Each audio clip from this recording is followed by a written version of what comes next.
Sa tuwing nakikita ka, tumitigil ang mundo. Hinahangaan kita, higit pa sa alam mo.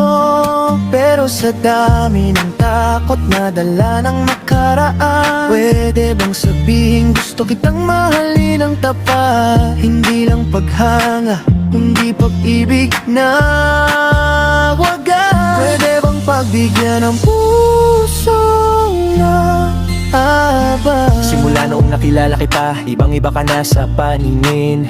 Sa bawat ngiti mo, parang may bagong umagang dumarating. Hinahangaan ko ang iyong puso, ang iyong katapatan.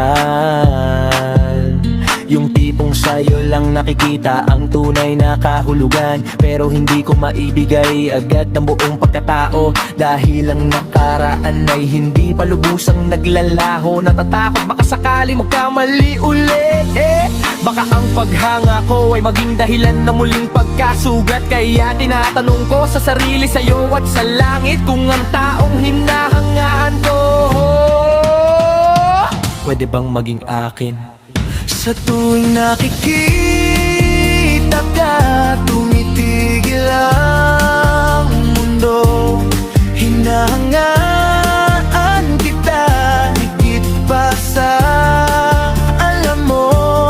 Pero sa dami ng takot na dala ng nakaraan, pwede bang sabihin gusto kitang mahalin ng tapat? Hindi lang paghanga, kundi pag-ibig na wagas. Pwede mong pagbigyan ng puso ng angas. Akong hindi madaling pumasok sa ganitong sitwasyon. May mga pader na itinayo dahil sa mga lumipas na pagsubok. Pero ikaw ang dahilan kung bakit gusto kong magsimula,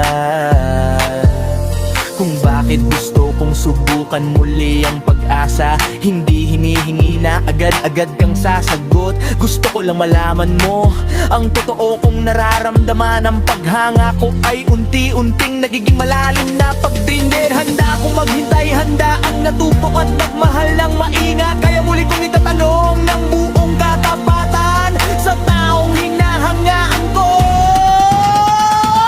pwede bang mahalin ka? Kung hindi ngayon, naiintindihan ko naman ang mahalaga. Alam mo ang tunay na dahilan ng pagtingin ko'y hindi lang basta laro, kundi pag-ibig na handang harapin na lahat ng iba. Hinahangaan kita at higit pa roon, sana balang araw pwede na tayong magkaroon ng pag-ibig na tapat, totoo at matibay. Pwede bang pagbigyan ng pusong nagmamahal sa'yo ng tunay? Sa tuwing nakikita ka, tumitigil ang mundo. Hinahangaan kita, higit pa sa alam mo. Pero sa dami ng takot na dala ng nakaraan, pwede bang sabihin gusto kitang mahalin ng tapat? Hindi lang paghanga, kundi pag-ibig